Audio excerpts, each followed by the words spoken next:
আপনারা শুনছেন Saturday special horror story.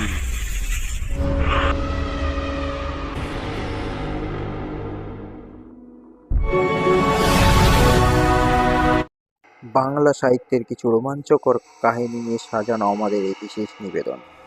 আজকে আপনাদের জন্য স্যাটারডে হরর স্টোরিতে রাজেশ বসুর ওরা তিনজন এবং গল্প পাঠে আমি গোপীনাথ।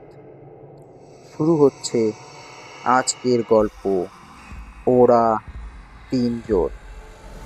সারাদিন বৃষ্টি সঙ্গে বজ্রপাত।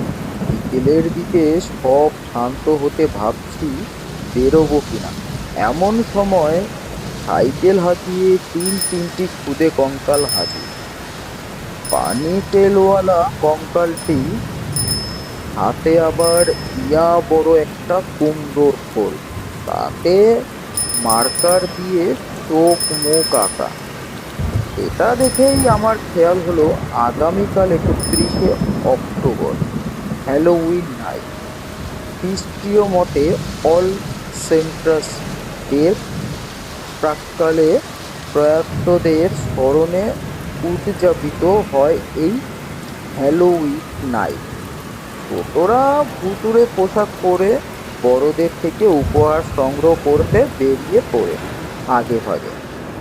অনুমান সঠিক, আমাকে দেখা মাত্র তিনজনেই একসঙ্গে বলে উঠল, আঙ্কেল, ট্রিক অর ট্রিক। বললাম, আমি কদিনের ছুটি কাটাতে এসেছি এখানে, উপহার সামগ্রী তো কিছুই নেই। হ্যাঁ, তবে কফি খাওয়াতে পারি। তিনজনেই রাজি। ভিতরে এনে বসালাম সবাইকে। মুখোশ খুলতে দেখলাম দুটি মেয়ে, মিমি আর মিশেল, আর ছেলেটির নাম মাইক। সকলের বয়স 12-14-র মধ্যে। এই বাংলোর কাছাকাছি লোকালয়ে তেমন নেই।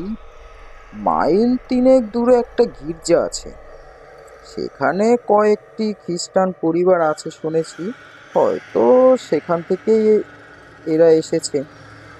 কফি পর্বের পর মিশেল জানালো, কফি ওয়াজ গুড, তবে গিফট দিতে না পারার জন্য ওরা কোনো উপায়ে আমাকে ব্যতিস্তম্ভ বলা যায় কিছু ট্রিক্স করবেই। টাকা দিতে চাইলাম, তা ওরা নেবে না। অজ্ঞাত বললাম, ঠিক আছে, তোদের যা খুশি তাই করো। যা খুশি, একটু ভেবে বলল মিশেল। সাহস আছে তোমার। বললাম, আমার পেশা হলো বন্য জীবনের ফটো তোলা, এজন্য বনে বাজারে একা একা কত রকম জায়গায় ঘুরে বেড়াই আমি। কোনো কিছুতেই ভয় টয় নেই আমার। রাতের অন্ধকারে বেরোতে পারবেন? জিজ্ঞেস করলো মাইক। ভূতের ভয় দেখাচ্ছ? হেসে বললাম, আমাকে ভূতের ভয় দেখাচ্ছ তোমরা? হ্যাঁ, তাই, গভীর মুখে বলল সে। তারপর যা বলল মোটামুটি এরকম। এই বাংলো থেকে মাইলটাক দূরে একটা পরিত্যক্ত গোরস্থান আছে, একটা গির্জা আছে সেখানে, সেটাও পরিত্যক্ত। তবে সে গির্জায় রয়েছে একটা পিতলের ঘন্টা। ওই ঘন্টার সামনে দাঁড়িয়ে সেলফি তুলে দেখাতে হবে ওদের, এবং সেটা হতে হবে একদম নিশুতি রাতে। বললাম, এ কঠিন কি? মোবাইলের ফ্ল্যাশে লাইট জ্বালিয়ে? কথা শেষ হতে না হতেই হেসে উঠল ওরা। মিশেল বলল, কাজটা অত সোজা না। ওখানে দিন দুপুরে কেউ ঢোকে না, ওখানে কিনা মাঝরাতে এত শরীরই ঘুরে বেড়ায় ওখানে, জানো? ওদের অনেকেরই হবি হলো এই ঘন্টা বাজানো। কোনো মানুষ এসে ওই ঘন্টায় হাত দেবে আর ওরা কিছুই মনে করবে না, এটা ভেবো না। সত্যি ছোটরা কত সরল হয়, কেমন ভয় দেখাচ্ছে। বললাম, তোমরা জানলে কিভাবে? তখন মিশেল বলল, আমরা তো স্থানীয়, আমরা জানবো না তো কি আপনি জানবেন? ওই তো গত বছর হ্যালোউইনের রাতে নাইটরাজ পাখির খোঁজে একজন গিয়েছিল ওখানে, কোনো মতে প্রাণ হাতে নিয়ে পালিয়ে বেঁচেছে। বিশ্বাস না হলে তোমার বন্ধুকে জিজ্ঞেস করে দেখো না হয়। ওই তো চৌকিদার পিল্লাই আঙ্কেলকে জিজ্ঞেস করতে পারো। আমার বন্ধু মানে? ও ভেক্টর, আমার সহকর্মী বটে, বিদেশি, একটি নামী পত্রিকার চিত্রগ্রাহক আমরা। আর এই বাংলো হলো ভেক্টরের। তামিলনাড়ুর শৈল শহর উটির অনতি দূরে কুনুর শহরের কাছে এই বাংলো। হপ্তা দুয়েক ছুটি পেয়েছি আমরা। ভেক্টরি বলল ওদের ওই বাংলোয় থাকতে, শহর থেকে অনেকটা দূরে নির্জন মনোরম জায়গায় এই বাংলো। বছরভর খালি পড়ে থাকে, আর দেখাশোনা যে করে সেই হলো চৌকিদার পিল্লাই আঙ্কেল, মানে শেখর পিল্লাই। বছর ৪৫ বয়স, যেমন মিশুকে তেমনি অতিথি বৎসল। কোয়ম্বভৃত থেকে বাড়ি ভাড়া করে সরাসরি এর কাছেই এসে উঠি গতকাল বিকেলে। ভেক্টর আসতে পারেনি, কোয়েম্বাটুরে ওর একটা কাজ আছে, সেটা সেরে আগামীকাল দুপুরের মধ্যে আসার কথা ওর। অবশ্য পিল্লাই আপাতত নেই, উটি যাওয়ার পথে তার গ্রাম, ওখানে কি একটা কাজ, সকালেই বেরিয়ে গিয়েছে সে। কাজ ফেরার কথা, অর্থাৎ এদের ট্রিক্সে জড়াতে চাইলে আজ রাতেই ভালো সুযোগ। ভেক্টর স্বভাবে ভীতু প্রকৃতি, সে এক সব গোস্থান টোরস্থানের মোটেই যেতে দেবে না আমায়। আমার আগ্রহের কারণ হলো ভূত প্রেতের অস্তিত্বের বিষয়ে আমি রীতিমতো অবিশ্বাসী। একটা সময় কত পৌর বাড়ি, শ্মশান, গোরস্থানে রাতও কাটিয়েছি, এখনই অলৌকিক কিছু টের পাইনি। আঙ্কেল, তুমি ভয় পেয়েছো? আমায় ভাবতে দেখে বলে উঠল মিশেল। মিমি এতক্ষণ চুপ করেছিল, সে মুখ খুলল এইবার। ওকে আঙ্কেল, যেতে হবে না তোমায়, কফি খেলাম, এটাই আমাদের ট্রিক্স, আমরা যাচ্ছি, নো ট্রিক্স। আমার কিন্তু অ্যাডভেঞ্চারের নেশা এসে গিয়েছে, ভূত পেত না হয় হোক, ওরা যে নাইট রাইডস পাখির কথা বলল সেটাতেও উৎসাহ পাচ্ছি। রাত চড়া এই পাখিকে লেন্স বন্দি করা বেশ কঠিন। বললাম, একটু ভয় পাচ্ছি, বরং ভাবছি যাওয়াই যাক আজ রাতেই। হিসেব মতো রাত ১২টাতেই ৩১ তারিখ পড়ে যাচ্ছে। ভূত না বললে নাইট রাইডস পাখি আছে, সেটার দেখা পেতে পারি। তিনজনে মুখ চাওয়াচাওয়ি করলো একটু, তারপর মিশেল বলল, হ্যাঁ নাইট রাইডার আছে ওখানে, তবে ওই ঘন্টার দিকে যেও না, ঠিক আছে? দেখা যাক, বললাম আমি। আমাকে আর এক পোস্ত গোরস্থানটার অবস্থান বুঝিয়ে দিয়ে ওরা বিদায় নিল। ইতিমধ্যে আবহাওয়া একটু ভালো হয়েছে, যদিও আকাশ এখনো মেঘে ঢাকা, বিদ্যুতের চমকানিও রয়েছে।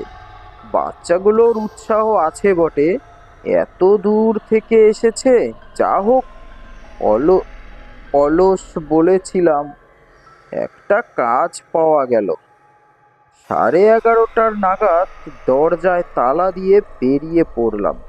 একটু এগোতেই দেখি সাইকেল হাঁকিয়ে এক মূর্তিমান হাজির। মাইক বলল, চুপি চুপি বেরিয়ে এসেছে আমাকে জায়গাটা দেখাবে, তবে থাকবে না। হেঁটেই চললাম দুজনে।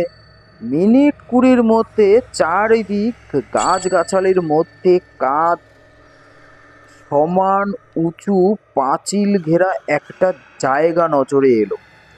পাঁচিল উঁচু হলেও অবশ্য টপকাতে হবে না। অন্ধকারেও ফাটল ফোকর চোখে পড়ছে। মাইক বলল, গির্জাটা একদম উল্টো দিকে, ম্যাগনোলিয়ার গাছের ঝোপে আছে সামনে। পাখিগুলো ওখানেই থাকে। কিন্তু আমি এবারে যাই, বাই বাই। ও চলে যেতে টর্চ জ্বালিয়ে একটা বড় সড়ো ফোকর দেখে ঢুকে পড়লাম ভিতরে। ইতস্তত ছড়ানো সমাধি চারিদিকে। সেগুলোর অধিকাংশই ফলক খসে পড়েছে, ফর্ণ আর নানা রকম আগাছার জঙ্গলেও ঢেকেছে সব। কুনুরের কাছে এমন একটি প্রাচীন সমাধিস্থল আছে জানা ছিল না। বেশ একটা ছমছম বেড়ানো হচ্ছে বটে। আজকাল তো পুরনো ভুতুড়ে বাড়ি বা গোরস্থান এলাকায় ভৌতিক পর্যটনও শুরু হয়েছে। যাই হোক, বেশি দেরি করব না। খুব শীত করছে। বাংলোয় বসে বুঝিনি বাইরে এতটা ঠান্ডা। শুধু একটা ফুল হাতা টি শার্ট চাপিয়ে চলে এসেছি। পা চালিয়ে হাঁটতে গির্জাটা খুঁজে পেলাম। 3 তলা মতো উঁচু, মাথার লম্বা চোঙাকৃতির টাওয়ার। টর্চের আলো ফেলে অনেকগুলো ম্যাগনোলিয়ার গাছও নজরে পড়ল কাছে। তবে যে পাখির খোঁজে এসেছি তাদের আপাতত কোনো হদিশই পেলাম না। বরং আচমকা কক্ষেকে এক ঝাঁক বাদুড় এমন ভাবে মুখের কাছে এসে পড়ল যে সরতে গিয়ে কিছুতেই পা লেগে পড়লাম মাটিতে। আঘাত তেমন লাগেনি, কিন্তু টসটা ছিটকে পড়ে কিভাবে বিকল হয়ে গেল কি আর করা যাবে। রক্ষে মোবাইল আর ক্যামেরা দুটোই। ঠিক আছে, ঘন্টাটার কথা খেয়াল হলো এবার। ঢুকলাম গির্জার ভিতরে। উপাসনার চেয়ার বা বেঞ্চি কিছুই নেই। ক্রস বা যীশুখ্রিস্টেরও কোনো চিহ্ন নেই কোথাও। বেদির কাছে ডান দিকে ঘেঁষে সিমেন্টের সিঁড়ি উঠেছে ওপরে। প্রত্যয় আছে মোটামুটি। ওপরে উঠে এলাম একেবারে 3 তলায়। কিছু ঘন্টা কোথায়, কি করি ভাবছি, ঠং করে ধাতব শব্দ হলো একটা, আর ঘন্টাটাও হদিশ পেলাম। ঠিক আমার মাথার ওপরে অনেকটা উঁচুতে শঙ্কু আকারের ছাদের একটা হোক থেকে ঝুলছে ওটা। আর সেটার ওপর কতগুলো বাদুড় এসে বসেছে। ওদের জন্যই হয়তো ঘন্টাটা বাজলো। 2-3টে আবার আমার মাথার কাছেও চক্কর দেওয়া শুরু করেছে। মোবাইলে ফ্ল্যাশ জ্বালিয়ে দেখলাম ঘন্টার পেছনের জন্য একটা লোহার সিঁড়ি লাগানো দেওয়ালে। অত্যন্ত ফুট 30 উঁচু তো হবেই। লোহা ধরে দেখলাম মজবুত আছে, মরচেও পড়েনি, দিব্যি ওঠা যায়। ঘন্টার কয়েকটা ফটো নিয়েই বেরিয়ে যাব এখান থেকে। কাণ্ডটা হলো সিঁড়ির প্রথম ধাপে পা রাখতেই কে যেন স্যার স্যার বলে ডেকে উঠল। মোবাইলের আলো ঘোরাতেই দেখি চৌকিদার পিল্লাই। স্যার, আপনাকে বাংলোয় না পেয়ে ছুটতে ছুটতে এসছি, বলল সে। উঠেছেন কোথায়, খেয়াল আছে? দেখুন ভালো করে। ওর হাতেও টর্চ রয়েছে, আলোটা ফেলছে সিঁড়ির ওপর। থুরি সিঁড়ি কোথায়? নিচের 3-4টি ধাপই রয়েছে কেবল। কি আশ্চর্য, এতটা ভুল দেখলাম। পিল্লাই আমার বাইরে নিয়ে এলো, বলল, তার কাজ হয়ে গিয়েছে, তাই ফিরে এসেছে। তাছাড়া ফেরার আর একটা কারণ আছে। আজকের রাতটা ভালো না, এই দিনে নানা রকম অপদেবতা ঘুরে বেড়ায় নাকি এই মুলুকে। আমি অবশ্য ইতিমধ্যে ধাতস্থ হয়েছি। চোখেরই এই যে ভুল, সে ব্যাপারে আমি নিশ্চিত। মিমি মাইক মিশলের কথা বললাম ওকে। পিল্লাইয়ের মুখে আরো গম্ভীর বলল, আসুন স্যার, নিজের চোখেই দেখবেন।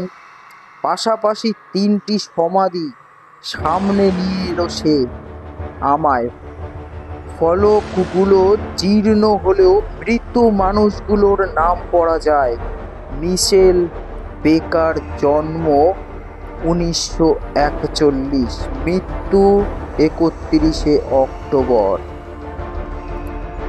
1953। মার্ক বেকার, জন্ম 17ই জানুয়ারি 1940, মৃত 31শে অক্টোবর 1953। মিনি বেকার, মৃত্যু 5 নভেম্বর 1953। আমি আর পড়তে পারলাম না, মাথার মধ্যে হাতুড়ির বাড়ি পড়ছে যেন। শরীরটা কেমন অবশ হয়ে এলো। পিল্লাই কিছু বলছে, অনেক দূর থেকে অস্পষ্ট শুনছি যেন। বাংলোর তালা দেখে ভাগ্যিস সোজা এখানে চলে এসেছিলাম। জ্ঞান যখন হলো দেখি ভেক্টর আমার সামনে বসে, বলল, আজ পুরো রেস্ট, কাল শুনবো সব। পরের দিন অনেকটাই ঠিক আছি, বললাম। মিশেলদের কথা ওকে। ভেক্টর জ্ঞান মুখে বলল, আসলে ওই যে বাংলো দেখছিস, ওটা আমার এক পূর্বপুরুষ মিশেলদের থেকে কেনা। 2 বোন 1 ভাই ছিল ওরা। দুঃখের কথা, একটা দুর্ঘটনায় বাবা মা দুজনেই হারায় ওরা। এক কাকা ছিল, সেও ওই বাংলো বিক্রি করে দেশে ফিরে যায়। মিশেলরা যেতে চায়নি। এক আংলো ইন্ডিয়ান পিসির কাছে থাকতো ওরা। হ্যালোউইনের সময়ে গিফট চাইতে এসেছিল এ বাড়ি, কিন্তু আমার পূর্বপুরুষটি লোক ভালো ছিল না রে। উপহার তো দেয়নি, পোষা 2টো কুকুর লেলিয়ে দেয় ওদের পিছনে। সাইকেলে পালাতে গিয়ে চলন্ত ট্রাকের সামনে পড়ে প্রাণ হারায় মিশেল আর মার্ক। একদিন পর মিমিও মারা যায়।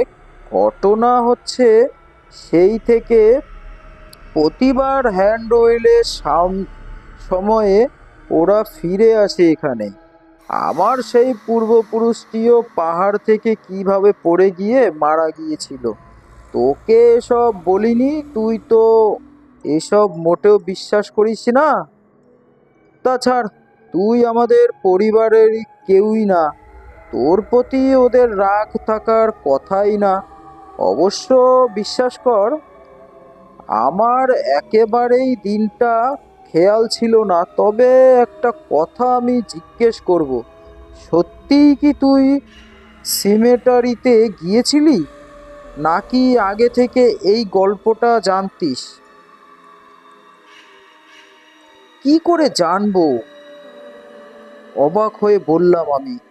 ভেক্টর আমার দিকে একটুক্ষণ চেয়ে থেকে বলল, দেখ, মিশেলদের ডাকে তুই ওখানে গিয়েছিলি, ওটা না হয় মানছি, কিন্তু পিল্লাই তোকে এখানে নিয়ে এলো, এটা ঠিক মিলছে না।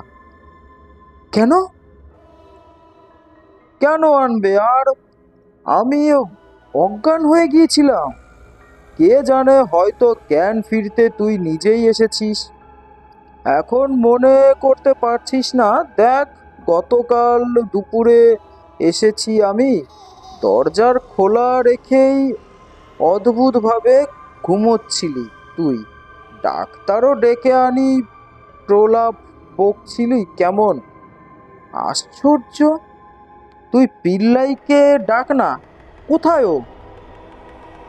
ভিক্টরের মুখে থমথমে কিছু না বলে একটা স্থানীয় কাগজ বাড়িয়ে দিয়ে আমার দিকে ওর আঙুল দেখালো। খবরটা পড়লাম, ছোট খবর, পুরোটা পড়তে পারলাম না, হাত থেকে পড়ে গেল কাগজটা। স্থানীয় সংবাদদাতা লিখেছেন, 30 অক্টোবর দুপুর 3টে নাগাদ বজ্রপাতে শেখর পিল্লাই নামে বছর 45-এর একজনের অপঘাত মৃত্যু হয়েছে। ভিক্টর হঠাৎ বলল, না, তুই ঠিকই বলছিস। আসলে বড় অতিথিপায়ন ছিল মানুষটা, বড়ই। আজকের জন্য আমাদের গল্প এই পর্যন্তই।